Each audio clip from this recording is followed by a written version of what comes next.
Bonjour tout le monde, j'espère que vous allez bien. Bon, aujourd'hui on va parler école et plus particulièrement mon école en Corée. Je vais donc vous expliquer comment est-ce que mon université fonctionne. Je vais également vous montrer mon matériel scolaire, un peu voilà, comment ça fonctionne dans mon université pour apprendre le coréen. Alors tout d'abord, un semestre à Iowa c'est environ égal à grosso modo 2 mois et demi, 3 mois de cours. Les cours à Iowa se passent tous les jours de 9h10 du matin à 13h l'après-midi. Donc il y a environ 3h30 de cours à peu près. Si jamais vous venez ici après que le corona soit fini, sachez qu'en classe on avait 2 pauses par matinée, une de 10 minutes et une de 20 minutes. Mais là à cause du corona on fait nos cours en ligne et donc à la place on a 3 pauses, donc chaque heure on a une pause de 10 minutes. Pour ce qui est de la classe, les classes à Iowa sont assez petites pour vous permettre de mieux apprendre et il y a donc environ maximum je crois 15 personnes par classe. Si jamais vous êtes à un niveau où il n'y a pas beaucoup d'élèves, vous pourrez peut-être vous retrouver à 10 personnes, même moins, et si jamais il y a beaucoup d'élèves ce sera plutôt aux alentours de 15, mais ça ne dépassera jamais les 15 personnes. Et vous aurez également par semestre 2 professeurs, une que vous verrez le plus souvent et une deuxième un petit peu secondaire que vous verrez une fois ou 2 fois par semaine. Vous aurez 2 examens par semestre, un au milieu et un à la fin. Mais ça je vous en reparlerai un tout petit peu plus tard parce que je vais vous expliquer un petit peu comment ça se passe les examens. Bon, du coup maintenant que je vous ai présenté comment ça se passe, je vais vous présenter mon matériel scolaire qui est juste à côté. Donc le premier matériel que vous aurez, le plus important, c'est le livre. Chaque niveau a une couleur de livres différentes. Bon là j'ai pris le niveau 4 parce que c'était le plus proche que j'ai attrapé et vous voyez que c'est la couleur violet et pour d'autres niveaux ce sera d'autres couleurs. Je vais vous présenter le reste et je reviendrai au livre juste après parce que j'aimerais bien vous montrer ce qu'il y a à l'intérieur. Vous aurez également donc un workbook, c'est un livre de travail pour faire les devoirs à la maison. En gros c'est des exercices à l'intérieur. Voilà, pour s'entraîner. Vous aurez également comme matériel pour bosser ce genre de fichier. Alors que je vous ouvre parce que j'ai tout mis dans un truc. Ce genre de fiches, voilà, c'est des fichiers agrafés, vous en aurez un pour chaque chapitre pour vous entraîner par rapport à ce qu'il y a dans le livre. Là je vous ai montré le livre du 4e niveau, il y a un livre et un workbook parce qu'il y a que 10 chapitres qui sont un petit peu plus gros, mais sachez que les 3 niveaux d'avant, donc le niveau 1, 2 et 3, il y a 2 livres par niveau et 2 workbooks avec un total de 15 chapitres je crois. Donc tout ça pour vous dire que ça change un petit peu en fonction des niveaux, donc je vais essayer de vous faire voir là dans le livre ce que vous trouvez en général dans les livres de chaque niveau, histoire que vous fassiez un peu une idée. Donc du coup le livre, je vous l'ai déjà montré, il se présente comme ça. Le principe de ces livres en fait c'est que pour chaque chapitre vous aurez un thème qui va conduire le chapitre. Alors voilà, là j'ai la liste des chapitres par exemple, donc je prends au hasard le chapitre 5 qui est juste ici, qui est vacances et festivals. Donc en fait tout le chapitre 5 portera sur le thème vacances et festivals et ainsi de suite pour chaque chapitre. Chaque chapitre a vraiment un fil conducteur totalement identique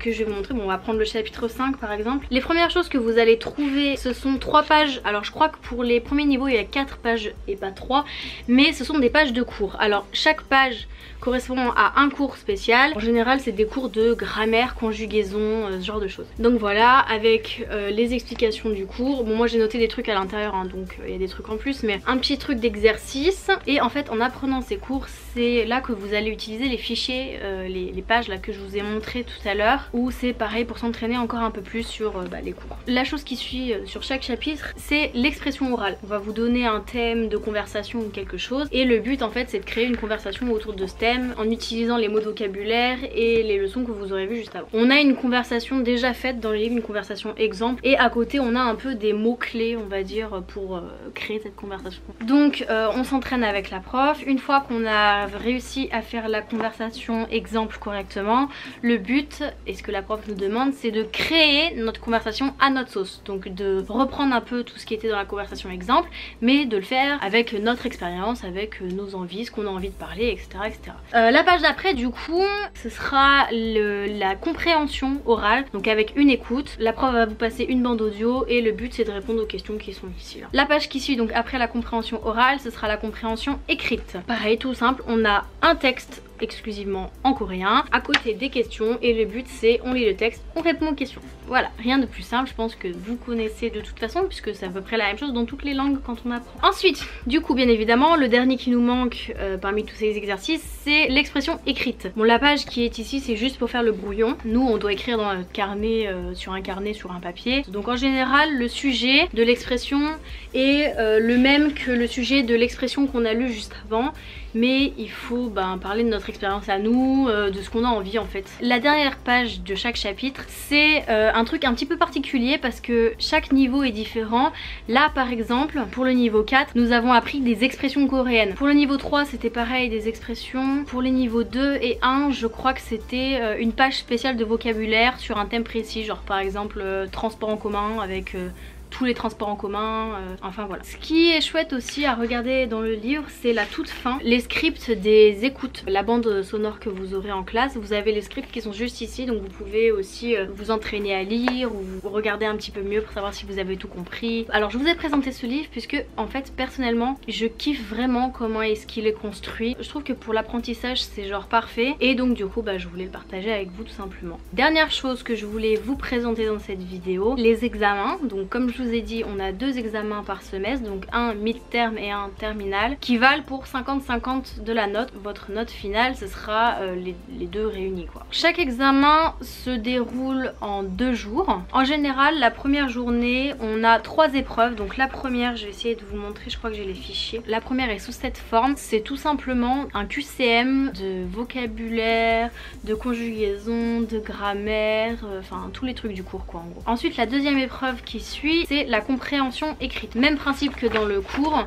vous aurez des grands textes comme ceci avec des questions juste à côté et le but c'est de répondre quoi. La dernière épreuve de la journée, c'est l'expression écrite. Vous aurez un thème, une question directrice on va dire, et le but c'est de écrire un maximum en utilisant les mots de vocabulaire, la grammaire et conjugaison qu'on vous a appris. Voilà, je vais vous montrer vite fait le mien, là le dernier que j'ai passé, qui se forme comme ça. Donc voilà, le but c'est d'écrire un maximum. Là cette épreuve là, elle a duré 40 minutes je crois. Les examens sont pas très longs honnêtement. À chaque fois c'est genre 1 heure, maximum 1h30 je crois. Et donc ensuite la deuxième journée vous aurez l'oral. Donc tout d'abord la compréhension orale. Donc même principe que pour le cours, on vous met une bande sonore et vous répondez à des questions. Ensuite vous aurez votre expression orale. Donc là vous serez en face to face avec votre prof. Les profs tirent au sort l'ordre des élèves. Donc vous passerez jamais à la même heure. Cet examen il dure pas longtemps, il dure 10 minutes. Il y a une partie conversation où en fait vous allez devoir discuter avec la prof en vous basant sur les conversations que vous avez déjà étudiées. Il y aura aussi une partie questions-réponses, donc votre prof va vous poser des questions et le but c'est de répondre en parlant un maximum.